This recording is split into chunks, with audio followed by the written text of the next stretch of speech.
What's up guys, it's Ryan here. I'm going to be showing you a UA deck profile post CROS Souls. With the release of CROS Souls, this deck has got a lot more support and it can actually compete very well. So I'm going to get straight into the deck profile. To start off, we have 3 UA midfielder. Here's your midfielder of the deck. Here's the one that you keep going back and forth with. Here's your normal summon. When you do normal summon him, if it is during your opponent's turn, you can target one other UA monster. You can return that one to the hand, then you can special summon another UA monster. So sometimes that effect comes in handy, but mostly you will just special summon off him by using the other UA monster's effects. Then we do run 3 UA Mighty Slugger. Probably one of the best UAs in the deck. When this card attacks, your opponent can't activate any card effects. So that comes in pretty well, especially when you combine it with the equip spell card, and your opponent can't do anything. And you can just end games quickly. Like it could feel like it's mid game, and you can just already end it by using this card's effect, and your opponent can't do anything. Next we have 3 UA Perfect Ace. I really like this card. During your opponent's turn, when your opponent activates an effect, like spell effect, trap effect, monster effect, you can discard one card and negate it. It is once per turn, but if you have multiple on the field, you can use their effects each. So you can negate multiple cards if both are on the, or more than one are on the field. But he's just really good at locking down your opponent. You know, sometimes they just can't do anything when that's on the field, and they try to use their one card and they just can't get over it. Next we do run the new UA monster, UA Rivalry Bounder. So when this card is normal summoned, you can target a UA monster in your graveyard and special summon it. Or if it's special summoned during your opponent's turn, you can use that same effect as well. So he can bring back any UA monster, and then during your turn you can just switch it back out or do whatever play is right at the time. And then we do run UA Dreadnought Dunker. When this card inflicts battle damage to your opponent, you can basically destroy a card. So that's pretty good.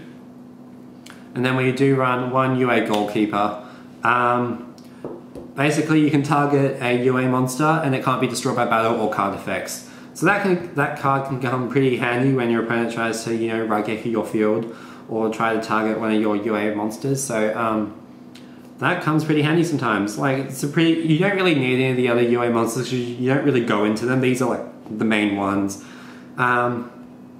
I mean, I wasn't going to include these, but it's just, you know, you just need a little bit more monsters sometimes, and yeah, it's pretty good how it is. Moving on to the spell cards, we do play a lot of spell cards.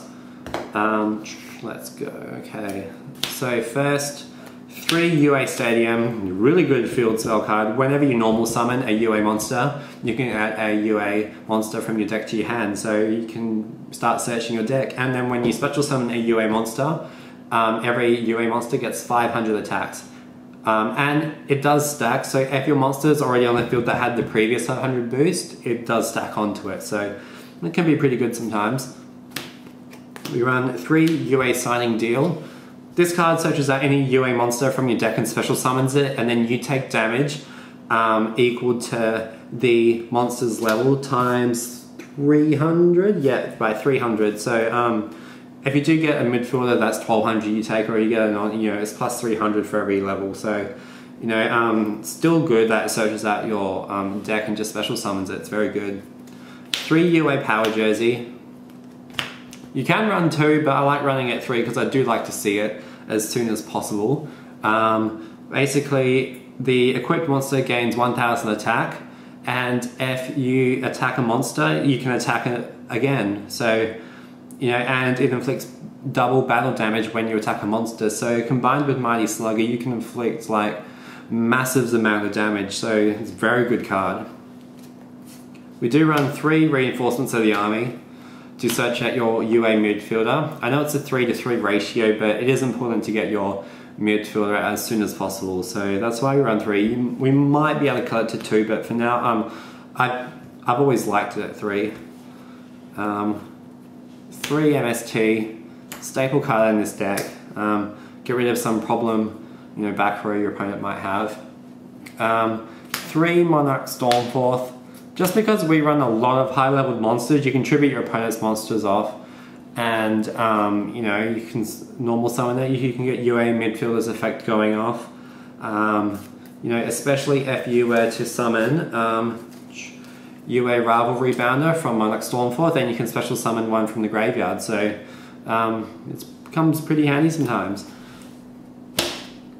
Then we run 2 1-Os, 1 Terraforming, just to search out the UA Stadium as soon as possible. And then we run 1 Feast of the Wild level 5, just because we run 6 level 5s in this deck, and you can special summon them from the hand or the graveyard, and you can summon 2 of them. So, and when they're special summoned, their effects are negated, but that doesn't matter because we just return them back to the hand and then special summon another UA monster, so its effects is irrelevant. So that you can get 2 back, 2 of your perfect aces on the field and then just return them back again, or you get a Mighty Slugger and then just return them. So it comes very handy sometimes. It's not necessary in the deck, but it's come pretty handy sometimes.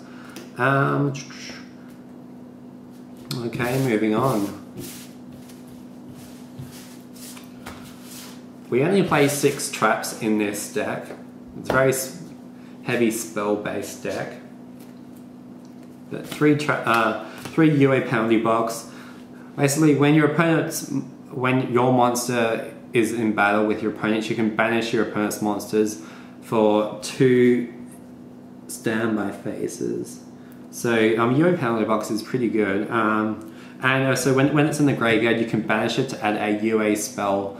I think it's a spell card from your deck to your hand. So you can add your UA field spell, or you can add your power jersey, or your UA signing deal. So lots of options. And then we do run 1 Bottomless Trap Hole, 1 Solemn Warning, and 1 Vanity's Emptiness. It's up to you which 3 trap cards you want to run, but I find these ones are pretty good. And that is it for the main deck. Pretty much you don't go into your extra deck at all, so I'm not going to provide you with an extra deck, but basically you can just run staple rank 4s, you can run rank 5, rank 6s if you want, but basically you don't go into your extra deck at all. So I mean you can have one just in case, like, but you don't go into it. So that is it for the deck profile, guys. I hope you enjoyed. If you do have any questions or suggestions, leave them in the comments below. And this is Rise Orion.